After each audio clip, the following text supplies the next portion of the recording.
Hey gang, it's Ron from ITMastery.com, and my job is to help each and every one of you guys get certified. So I'm here with one of my current students who went through the program, and he has a really good story, got certified, landed a job, and pretty much this episode is to give you guys tips, tricks, a little bit of game on how you can get to where he is. Even though he's right at the beginning of his journey, a lot of you guys have issues with starting, figuring out what to do.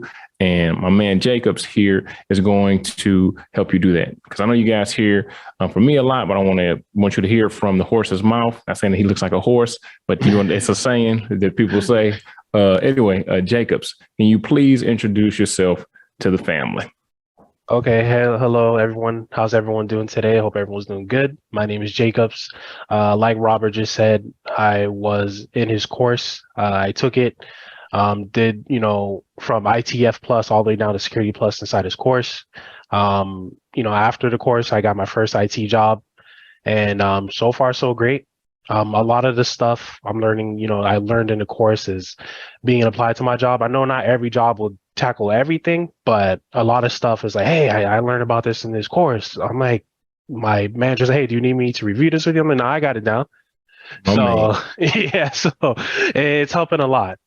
So So if you had to actually let's go back a little bit.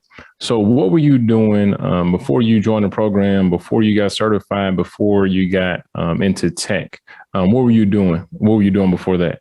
I was doing security, and not cybersecurity, but physical security. I was a security guard. I was a G license, which means you're carrying a firearm. Not a bad job. They're easy to get. They're cool jobs. Nothing crazy happens. Decent pay, but the thing about security is that you're working, but you're not working. You're just either working the game, walking around for 8 hours, and it's pretty much like it feels like a jail sentence sometimes. You're just mindlessly not doing anything. And I was like, no, I can't live the rest of my life working in this type of field. It's not for me. My parents come here from a foreign country. They didn't, come over here sacrifice just for me to, work minimum wage and call it a day.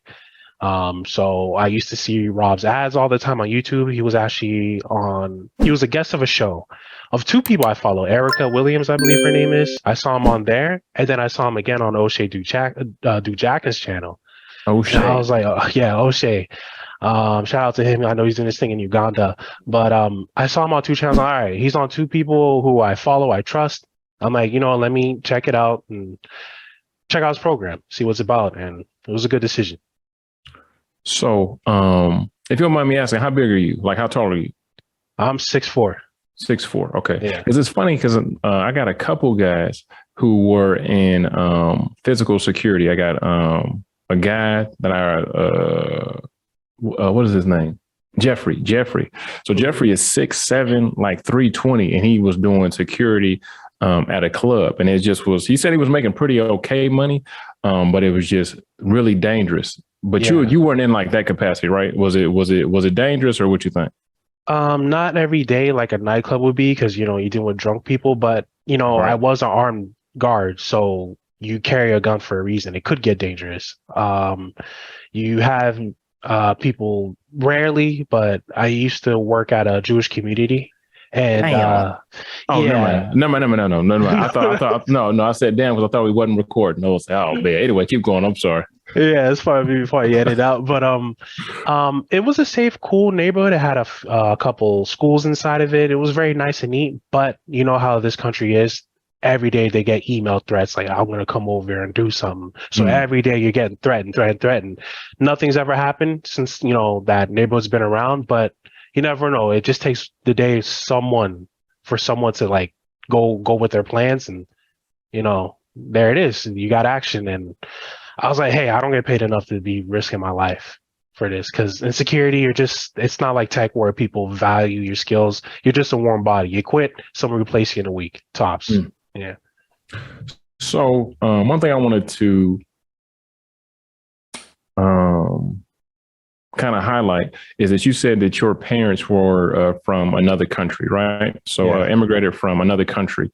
So would you say that, were you ever in a space to where you may have felt that your parents weren't proud of you, or that this may not be the route that they want you to take, or did that play a part at all as far as getting out of security? Yeah, I'm Haitian. Okay. First generation. I was born and raised here, but I grew up in the Haitian culture. I don't think I have to educate people on how Haiti is. So, after I graduated high school, I went to college, did my 2 years, got my associates, but then I would just work minimum wage jobs and the thing is, I will go from job to job because I was never satisfied with anything. Found Mm-hmm. security, it was simple enough. And then my parents would be like, why don't you get a higher education? Why don't you get some kind of type of skill or something? Go to nursing school, which is another story in its own. Uh, and they always kind of push you, like, you could be more than this. Mm. Um, I was naive thinking, I'm like, I was thinking back in the day, like, oh, you have to go to a university, get your master's degree to make at least 60K a year. And I was wrong, way wrong. So them, getting on my back a little bit helped a lot. Got you.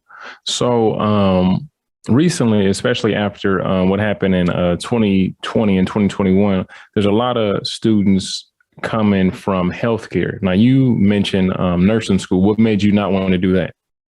So 2020 was it changed my mind a little bit because I was actually working another security job in 2020, but I got laid off due to the pandemic. I was doing security at a museum, and since the pandemic was happening, a lot of their customers were coming from all over the world, and there was no traveling. So for months we're working just patrolling nothing, and then eventually they're like, "Hey, I gotta let you go, man. To save some money." And I was like, "Damn, man." My parents was like, "You see how easily you can get replaced if you have no skill in this world." So I was like, "All right, you're right." I was like, I'm Haitian. They always like, go be a doctor, be a nurse. So I just followed the Haitian way and I did it. And I was there, big guy. And, I was thinking, I was like, listen, man, I was like, what am I doing here? Like, I don't really like what I'm doing. I don't like being around sick people, even though I don't wish nothing, bad on them or anything like that. But being around sick people all day, I'm like, I don't know if it's for me. I'm a healthy guy. So I'm like, no, this ain't for me. So then I left. I told my parents about it. I felt embarrassed. I was like, I'm thinking afterwards, what am I going to do, man? I thought I was studying for years, past my HESI, just to get to nursing school. I dropped out after the first semester. And then I started, hearing about tech. And then I said, you know what? I'm going to aim for it. I'm going to knock it out the park. And this is for me. My man. So transitioning from, anything to something new can be difficult. So was your transition, do you think was it easy? Was it hard? Was it what you expected? It wasn't as hard as I thought it would be because I don't know, I'm a person who's like, hey, if there's something new, if it could be beneficial, give it a shot. I would kick myself more if I didn't try. Got you. So what would you say, what was the first step? What was the first step, or what was the catalyst that made you say, okay, I got to do something different. I got to change. I know you said your parents were kind of like, hey man, you got to figure it out. Was it one event? Was it something that came up that made you like, okay, I got to figure this out? Or what was the first thing that you did to make the step towards moving to tech? The first thing that kind of pushed me. So afterwards I left nursing school. I just went back to doing security. It's what I know. And every day you're just working a gay house. And I was like, yeah, I'm stuck. It's like you're a traffic monitor, dude. And I was like, man, and you see all types of people coming in nice cars and stuff like that. And working security, that's not happening. And people are disrespectful because they don't have respect for that position. So I was like, you know what? This ain't me, man. This ain't for me. I'm not a disrespectful guy, but I want to be the guy in the nice ride one day. So it ain't happening being security. There's no opportunity. There's no future in security. I seen and I had a coworker who scared the living daylights out of me from what he said to me. I'll never forget it. He was an older dude. I think he's maybe in his 40s now, and I'm 31 now. Okay. So in 2004, I was about 12 years old, and he told me he'd been in that same position at that same gatehouse since the year 2004. So I'm like, listen, this dude been in here since I was 12 years old and I'm now 30. And Not this gonna dude work. never took a step to nothing in his life. I was like, listen, that's me if I don't change myself. And that was a kick in my butt that made me go pursue something else. That's powerful, man. That's powerful. And actually, it's funny that you mentioned. That's why I was smiling because when I was in the military, when I was in Afghanistan, I had to do gate guard duty sometime, which sucked. And then just in the military in general, sometimes like, if you are around, they'll just volunteer you to do some stuff. And I just know that's just a sucky job, man. How long were you doing the gate guard stuff or the gatehouse stuff? Security, sometimes the positions change, sometimes you're Okay. roving, sometimes you're gatehouse, but I would say okay, so I left nursing school in 2021. I remember I got out and I've been doing it, and I was doing security until up to 2000 and the end of 2022, I believe. And Okay, then gotcha. I started, the tech work early this year. My man. No, let me say I left security this end of December and I started tech in the same month. So That's I awesome. literally did a hop. Yeah. Like in the early stages, right? As far as when you first started out, right? Not just thinking about it, but actually moving towards getting into tech. What was like one of the first obstacles that you ran up against, and how did you overcome it? Like getting into tech, basically no experience.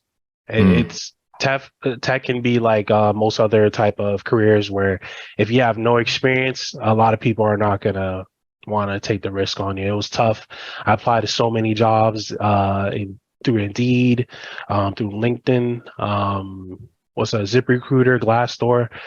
No one was hollering. Some recruiters will call me, be like, we'll see what we can do. They try to talk to an employer. Employer's like, hey, I need someone just maybe a year's worth of experience at least. I can't go anything lower than that. So it was pretty tough. But I was thinking, hey, I'm gonna keep applying. I'm gonna keep learning as much as I can because someone's gonna want to mess with me eventually.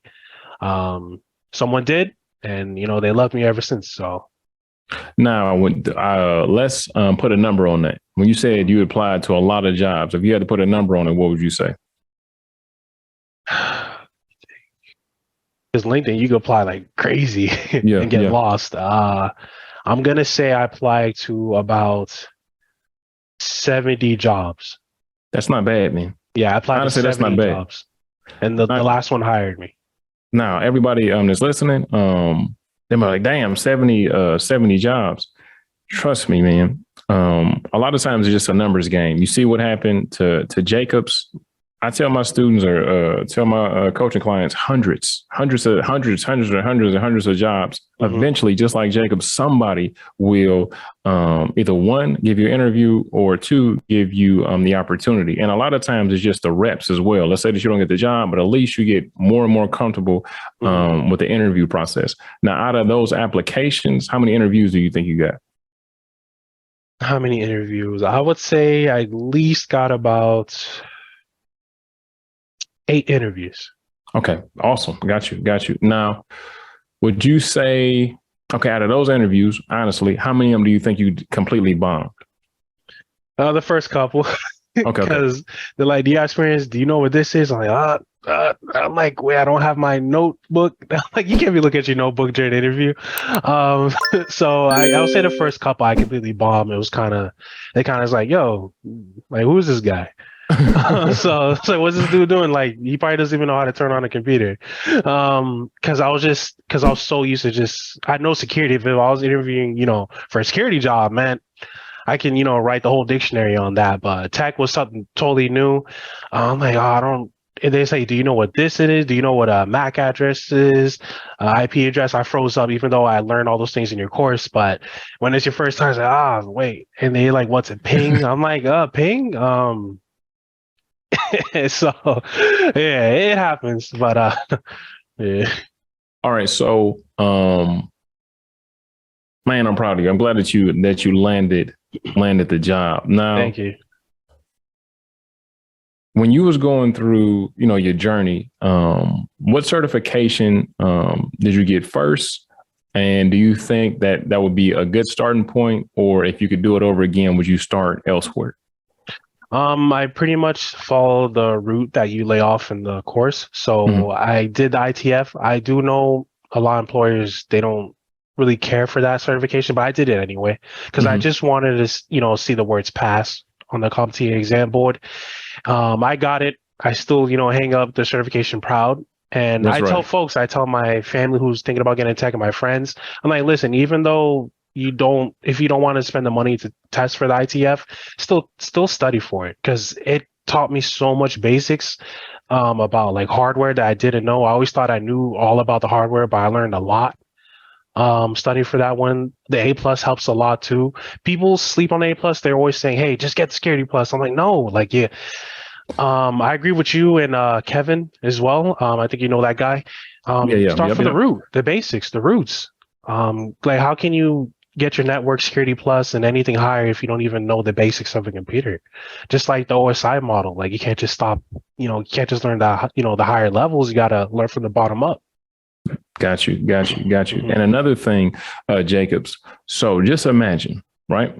Just imagine that you were freezing up about what's a MAC address, what's this, only because you hadn't put the reps in, was just a little bit nervous. But imagine if you would have somehow went directly for Security Plus, past Security Plus. Imagine the types of questions they would have been asking you, right? Yeah. So a lot of times, if you don't have that foundation, yeah, you may pass the certification, but you're not going to pass the interview. Um, so another thing I wanted to ask you was, um, just in general, let's say that somebody, no experience, never done nothing, and they're looking at the ITF plus. So you said, hey, study for the ITF plus. If they wanted to plus and pass it, how long do you think it should take to pass that exam? The ITF plus, I would say that one's a little bit more simpler because it's like the basis of each little piece of IT as a whole. Um, It depends how great they are at tests in general, in my opinion. I Okay. say 2 weeks if you're not a bad test taker, you're kind of used to it. Maybe someone who's like in college, out of college, they're used to the whole flow of taking tests. 2 weeks might be all you need. 4 weeks, so 2 weeks to a month to study for that one. We could say the same for A plus maybe, but the A plus is a two-part exam, so I 30 days is what people say. It depends. I say 30 to 60 days for anything higher than ITF. Got you. Got you. The ITF plus Mhm. is easy. Is it easy? If you study, yes. But for me personally, it started asking me some coding questions. I was like, what? There's code on here? But it is pretty much the broad of everything. So that caught me off guard. But I like that because they're showing you, hey, this is tech. Like we're showing you everything of tech. That's why I love that little piece of the test. It was like the last two questions of the test. I think they added it just to shock you a little bit to see like, hey, you think you know all of it? So I won't say it's hard though. I want to say it's hard. So a lot of people say this right here. I've been working with computers. I built my own computer. Mhm. I like computers, in reference to A plus. In your estimation, in your opinion, the things I just said, will that help you pass A plus? Will that allow you to just pass A plus with flying colors because you built a computer before? No. I had that same mindset too when when I was thinking about IT in the beginning. No, it's nice that you can build a computer. It will probably help you in the job in the future, but no, you're gonna straight up bomb it because it's gonna be asking you questions. Let's say core one, which is like it focuses more on the hardware side of things, you'll still fail because there's gonna be pieces like, yo, it caught me. I was like, what's the difference between like a hub, a switch, and a lot of people don't even know what a switch is. Mm, They want to know that what's a firewall because someone saw those things, they'll think they're all the same thing.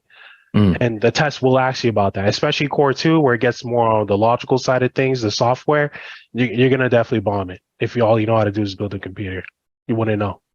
So, um, What would be one tip that you would give somebody as far as the A plus is concerned? I guess is probably the most generic thing, but study. The more you study, the more comfortable you are. Because think about any test in any subject. If you study, you're gonna, have some type of reference to go back off of. You'll feel more comfortable. If you don't study, you're gonna be nervous, even if it's like a basic times table. If you haven't done it in 20 years, you think you'd be like, hey, I've done this in the past. I don't need to study. You're gonna be sweating. You got to study and take practice tests. Gotcha. If you can find them online, some people have it on Udemy. Practice. Yep. Practice makes perfect.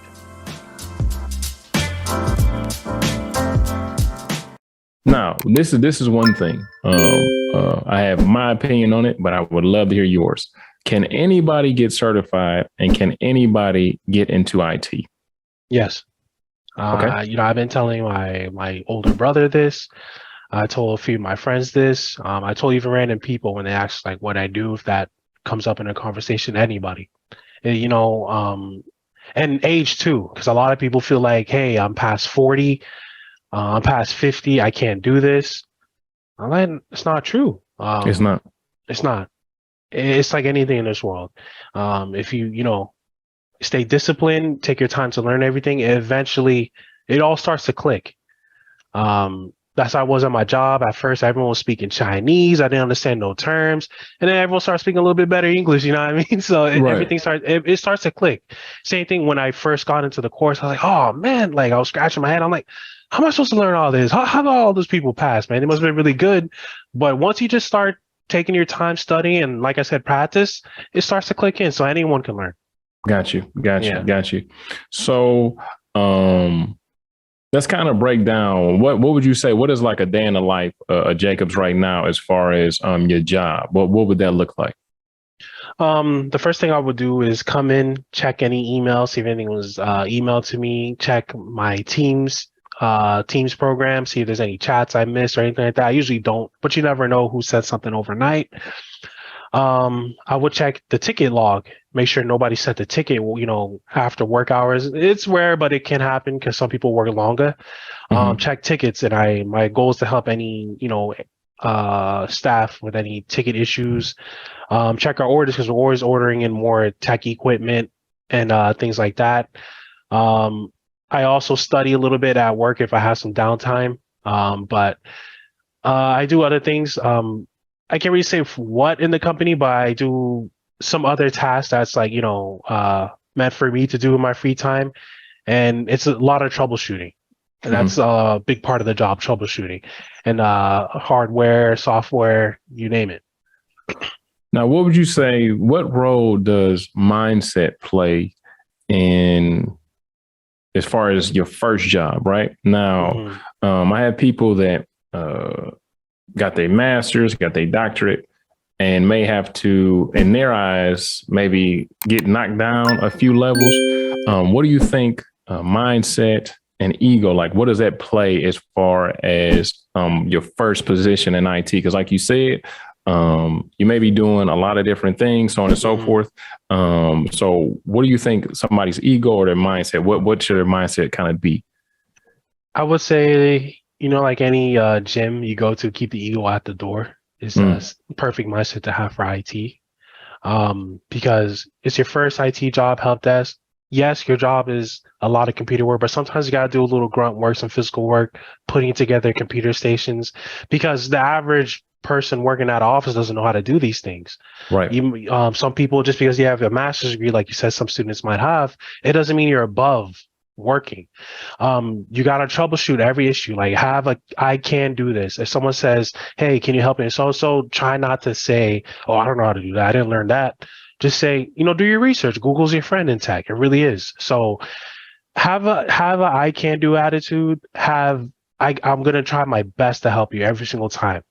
Try to troubleshoot to your best ability, follow the steps. The 7 steps you taught us in the course. Yep. Oh my God, that helps so much because it helps so much because you wouldn't believe sometimes it's something so basic. I do the basics, do the basis of the troubleshooting, see what I can do. And then I, take it a step further and further and further until I get the problem solved. in a rare case that I just can't get it done, it requires like maybe my manager who's like really, deep into it. He might have to fix it. But my goal is to get the work off everyone else's back. And my coworkers, my managers, they all thank me because they're like, hey, since you've been here, you help the company so much. We can get so much done because you're like handling everything. Got you. Yeah. So as far as you, right? So you're rocking out, you're learning, which is always awesome, right? I usually tell people to treat their first tech job as pretty much like a paid internship, right? Now, some people luck up and they making good money. Some people somewhere in the middle. Some people may have to take a step back from what they were making before. But the thing is this: wherever you land on that range I just gave you, just know that tech, what we talking about, what Jacobs is in, what I'm in, is literally, in my opinion, one of the only industries as far as a job, right? As far as a job where you can literally write your own hours, write your own checks. I know people that are in tech that became millionaires actually working a tech job, right? So as long as Jacobs continues to get more skills, as long as he keeps on with that work ethic and then the networking aspect, his boss, his managers, his buddies, his other little IT guys up there, they're not going to forget him, right? And pretty much your reputation, your name, the name that Jacobs has built up is going to go, a long way. He got a gang of references up there, all his managers, and then another thing is once he does get to that position, or once you do get that position, you'll have leverage, Jacobs, right? So once you start getting other offers, like, hey, man, I really want to stay here, but these other people are talking about giving me some more bread, give me a parking spot, give me this, give me that, give me assistant, all kind of stuff, right? So, those tech recruiters on LinkedIn, you know how it is. They start, those DMs start looking pretty good, especially when you could put, hey, when you put the higher position, you start putting those certs on your LinkedIn, they start coming. So what is your ultimate goal? I know you just started rocking out, but what would you say in 5 years Jacobs wants to be? What's that role? What's that job? What does that look like in 5 years? Where would you want to be? Oh man, I was thinking hard about this. I either want to be a system admin, maybe a higher level one, a cloud engineer, or something in the cybersecurity field, or a network engineer, because I'm digging all of them. I'm digging all of them. So I haven't pinpointed like, hey, this is, the one I want, but the certifications I'm going to get, they all pertain to each other. So I can make a final decision soon which one is the one I want to get. But so far, they're all sounding good. I'm working towards it all in general. Got you. But in 5 years, I definitely see me, in the six-figure range. I'm sorry. That's what I was going to ask you. That's what I was going to ask. That's what I was going to ask. Really? Okay. I definitely see me in the six-figure range. It'd be nuts to be working 5 years of tech. You're not there yet. I see myself in a six-figure range, higher level position, and I want to teach people under me sometime. Someday, So got you. Now, let's say that in 5 years, right? In 5 years, for some reason, you're not making six figures, right? Let's say that you're making, I don't know, 75% of that, right? You didn't double, triple your current income. Would that be like a win? Would that be a fail? Would that be somewhere in the middle? Or what would that look like to you? I see it as a win. I know the goal is to get your six figures, but I feel like people, you can't be like, hey, I'm at 80K. I'm not at my six figures. It's been 5 years. I got to beat myself up. I'm like, no. All I have to do is just look back 5 years, past that. I was security. I was making way under $20. And now look at me. I'm close to 100, I'm close to the six-figure mark. It's something to be proud of. Because think about it, if I never took that first step, I'll still be back there. Another thing, think about, because I was on the phone with a coaching client, and it's just sometimes it's like, but sometimes people just have to, phrase it in a different way or just tell you what you already know. Also understand that there's a lot of avenues to revenue, Jacobs. So you could do consulting, right? You could have, not saying that this, because I don't want you to take your attention away from what you got going on now, remote jobs, right? I got several students who they got their regular gig, and they got a remote job or two. Now they got an understanding with their main thing, because that's one thing. You want to keep your main thing, never want to mess that up. But you have remote jobs rocking out. And if you don't like it or if it's too much, just quit it. It's no big deal. That's another thing is you're in the right field as far as moving around. Like people don't look at you crazy moving around. Now, if you're in security or if you're in this other position, like, damn, you got a different job every year or two. It's kind of expected in IT. Like, okay, they gave me a bigger bag or they gave me a better opportunity or they gave me a promotion. Oh, okay, that makes sense. Right. So the opportunities are out there. And as long as you continue to learn, as long as you keep on sharpening your skill set, you'll be able to do it. And then, like I said, LinkedIn is a monster. And I'm telling you, if you keep on working that machine, keep on building that machine, your inbox is going to be flooded where it's almost annoying. So many people that's going to be offering you jobs. Or like I said, I think ideally, honestly, because it's a hard thing to find, to be honest. It's easy to find a job. It's easy to find some people that give you a bag, but it seems like where you are right now, they got a really good like company culture. So that's one of the things that you may want to think about as well.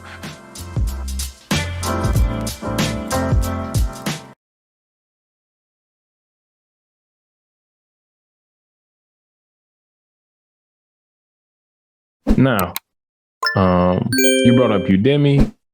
There's stuff on YouTube. Free stuff that costs $10.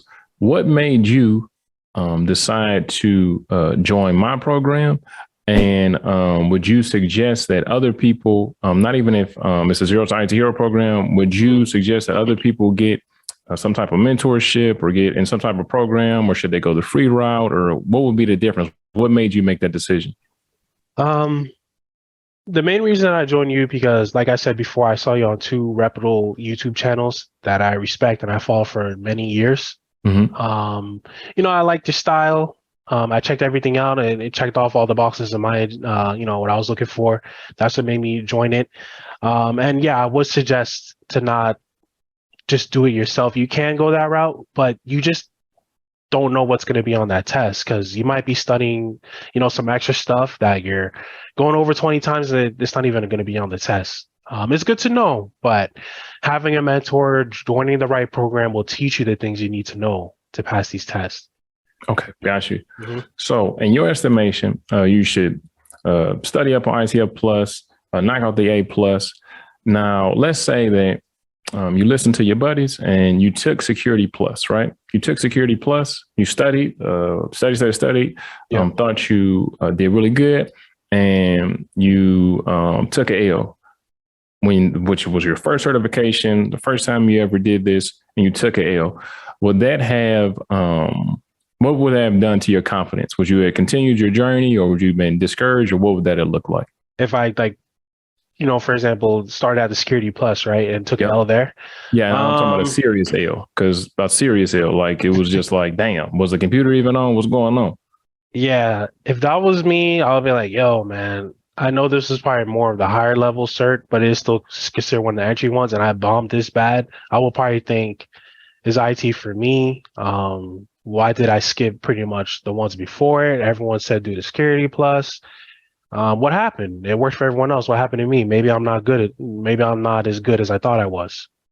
Probably some self-doubt will definitely creep in, especially if you take it serious out.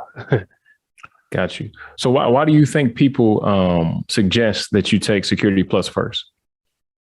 Well, the internet always says, hey, get your Security Plus, and cybersecurity is in demand. Your Security Plus, that's all you need, and go get a job. Go start off with 6 figures and all that. And, I'm learning that's just not the case. It might happen for a few people, but I think, it's misleading.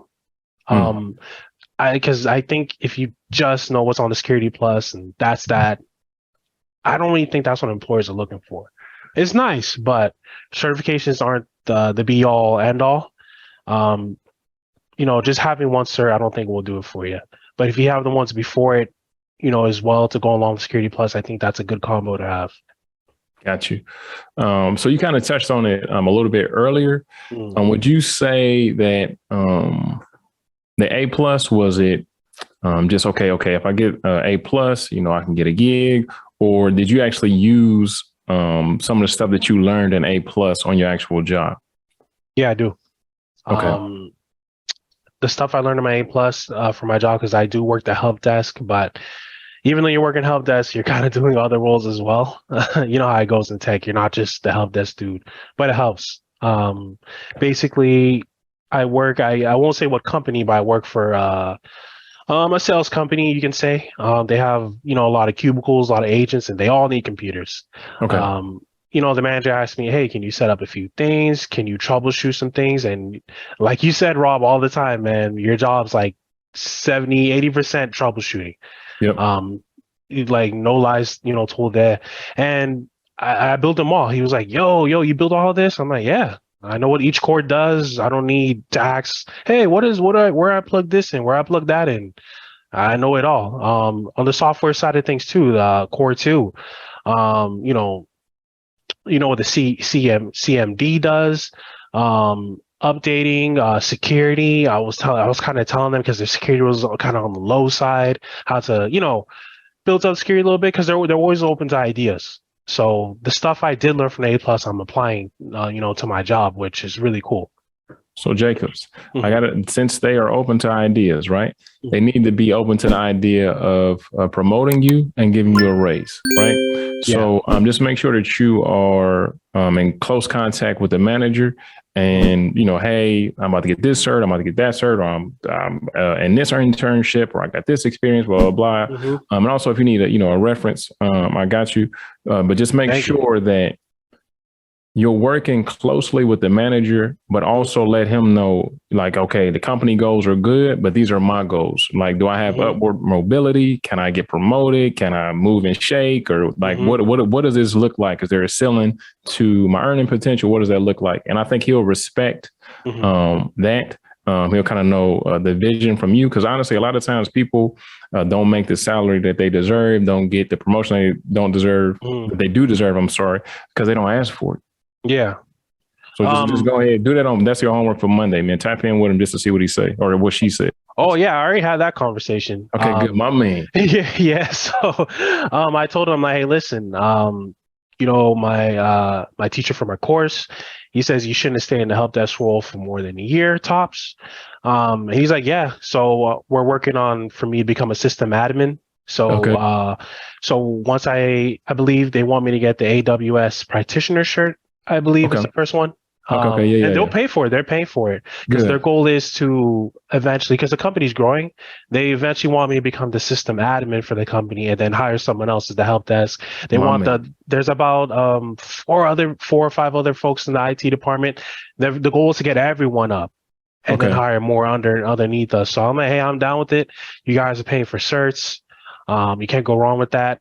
They do want me to grow the company. I said, hey, if that's how it is, I'll stay with the company. So hopefully by April of next year, I will be in that role, because we have to wait, because we're under a bigger company, so they kind of have the say so. So if everything's cool, the manager tells them if they're cool with it. If the position opens up, if they open one up for me, definitely I'll be doing that. I'll be a system admin for the company, or the cloud engineer, because they want everything. They need everything. If they say if it doesn't open up, they'll be the first ones to give a recommendation as well. They said no feelings lost, no hard feelings. They'll respect if I left. Gotcha. So they're really cool people. I'm grateful for the company I'm in. That's awesome. And that's one thing I was going to bring up. Promises are cool, but just make sure, like your manager told me, seemed like it must be a great company, because someone wouldn't even tell you that. Just make sure you're keeping your options open, right? And it's funny that you mentioned the AWS, because we're actually, it's probably going to be a couple months, to be honest, but we adding that to the program. So, you'll get that. So hopefully, you can go run through that stuff and then go ahead and pass before they even have to do anything. But like I said, definitely everybody that's listening, do not be afraid. This one thing I was going to ask, as far as compensation, you don't have to tell me what it is, but has that been discussed too? Or that's kind of like, do you kind of know what you would be looking at if you got promoted, or when you get promoted? When I get promoted, we haven't got there yet, because We haven't got there yet. It's maybe towards the end of the year we'll start talking a little bit more about that. But Okay. they're just saying that's what you like to do. Okay. Mhm. Okay. Got you. But it's understood that you want some more money, right? Of course, Okay. they say it all the time. It's like, yeah, they say, hey, even the CTO, he's like, hey, you should learn this stuff. He's like, do you know what this is and this is? He's like, you should learn this stuff so you can make more money in the future. They always like hint it. That's what's up, man. Yeah, so they're not bad dudes. I really respect them for that. So definitely, because it would be weird to get a promotion and you still have the same raise. Like, hey, well, this is your new title. It happens all the time. Yeah, It happens all the time, unfortunately, all the time. Not to me, but it happens to a lot of people I where bet. they have well, I'm lying, because when I was in the military, I had 7 jobs, I got one damn check. But in the civilian world, it happens all the time. And then some people just kind of, I don't know, it's kind of, they like the responsibility of give me the money, please. Yes. Give me the money. Yeah. I was like, hey, I'm glad to hear that, man. Yeah, the more I start doing around here, you got to start paying someone a little bit more to go with it. Exactly. Yep. Yeah. Yep. So, as far as that is concerned, right? Like company culture, fitting in, interpersonal skills, because we got the technical stuff. You smart as hell. So what about that stuff? How important is that stuff? It's very important. Extremely important because, yeah, there might be a day you land that 6-figure job, but let's say it's not a remote job that you're in the office, 40 hours a week and it's just miserable. The manager's negative. He has a negative Nancy mindset. The coworkers just hate being there. Like sometimes money won't make you feel better about going to that job. There'll eventually be a day where you wake up like, no, I don't want to go, man. I had so many of these days in security because it was a very negative atmosphere for some of the jobs I was in, and you're just looking for an excuse not to come. You don't want to work, but when you have a great, you have a great job, great morale, you just can't wait to get up. You don't even need the alarm call to get you up because you love what you do. And that's the beautiful thing about tech. There's a lot of jobs like that. But if you don't have it at your job, man, start looking somewhere else, man, because, we only have one life and life is short. Ooh. No need to be going to a place 8 hours a day that you just hate. It takes a toll on you. It really does. Facts. And it's crazy that you brought that up because that is my, I wouldn't say problem, but that is one of the things I struggle with, right? Is not working, right? Yeah. I have a hard time going to sleep because I'll be so excited about what I'm going to do the next day. My wife has to, tell me like, hey. And I'm like, yeah, you're right. Let me chill out, right? Like you said, finding something that you love to do is literally priceless. Now, one thing I do want to bring up and talk about is excuses, right? So a lot of people have excuses. I'm sleepy. I'm tired. I don't want to, whatever it is, right? Why they can't get certified, right? Now, we don't have to get too deep about it, but I know that you went through some trials and some tribulations, and somehow you still managed to get certified. Once again, you have to go, you can go as shallow or as deep as you want to. Tell me a little bit about one, how you got through that. And if anybody else is going through something, trying to get an IT and fell on their face or anything that happened, what advice you would give to them to overcome whatever issues that they're having? Okay, so my story on that, basically one of my parents got very sick, life-threatening sickness. I won't go, into depth of what it was, but people could take a lucky guess. Basically, I had to kind of stop everything and help watch over them, kind of spend some of my money on there, my time, my resources. So I was kind of falling back a little bit, sliding, back in the course I was in, Rob's course. Rob was like, yo, what's going on? And then I would just try to keep it secret. I'm not the person to tell my personal business like that, but eventually I had to come clean and say what it is. I was like, hey, my parent got better, so I kind of got back on the grind. Definitely got back on the grind because time is limited. So I made sure I'm like, I gotta get certified. I gotta take a step. I gotta get into IT. I gotta do something, man. Like I gotta move. No excuses. It sucks. As they say in Creole, c'est la vie. So it's life. Yeah, it's life. things like that happen, no life, nothing in your life is perfect. You don't have a perfect story from beginning to end with no hiccups. You're going to have hiccups, and they always come at times you don't expect it, but you got to work through them. There's no excuses. Like, Rob always says, no excuses. We're adults, because at the end of the day, especially as a man, nobody cares about your excuses. Not one. You ain't no baby. No one cares. All they care is to see the results. Like, you can't be 60 years old and be, living in the streets. Be like, yo, I wonder what happened to him. Like, they're not gonna say that. There's gonna be like, oh, that dude, he probably full of excuses. Look at him, he didn't do nothing. That's all they're gonna say. No one cares for the excuses. They just want to see the results, and that's probably one of the most truest things I've ever heard in my life. So praise to the Most High, Yes. that your parent is doing a lot better. And I'm gonna say this, Jacobs. I don't want to say that was an excuse. That was definitely a reason. That's a difference, right? Yeah. Sometimes stuff gets so get on top of you so much. You be like, damn, I don't know what to do. But the good thing is you got back up on the horse and did what you needed to do. So one thing that I always like to do is, like I said, highlight you. You're on LinkedIn, right? Yes, I'm on LinkedIn. Okay. I'll probably just put it in the description. I'll just put your LinkedIn in the description. If anybody wants to reach out to him, or whether it's for guidance, advice, opportunities, give him some money, whatever you want to do, make sure that make sure that you reach out to him on LinkedIn. So Jacobs, I always like to end stuff on a positive note. First thing is just give us some positivity, some encouragement. Anybody that's trying to get into IT, I know you already gave a lot of game, but just one more thing, something that helped you, something that helped the people around you, just some type of affirmation or something to help people get into IT. And then lastly, I don't know if it is even a thing.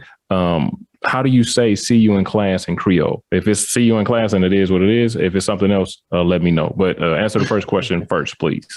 Okay. The first one I will say, one of the sayings I should say that always helped me for the people, hovering and thinking, should I get into IT? Should I join this course or not?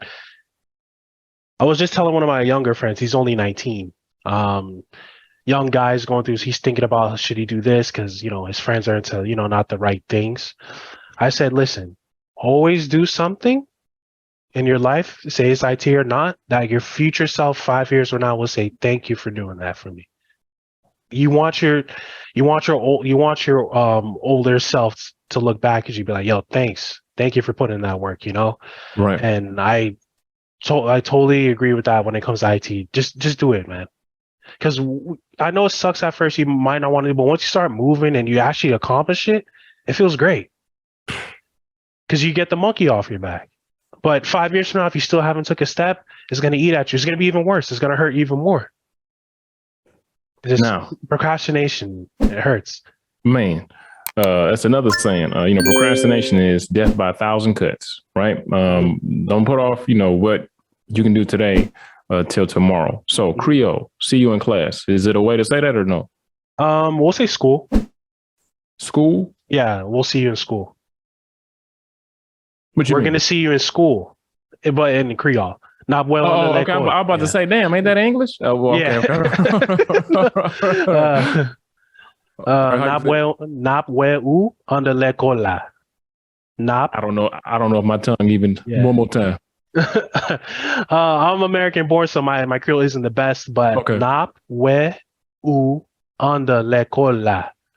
All right. We're nap, we, me and you, u, them. Like, we're gonna see you under l'école, which is school, la, which is the. Because in Creole, the word the goes after the word.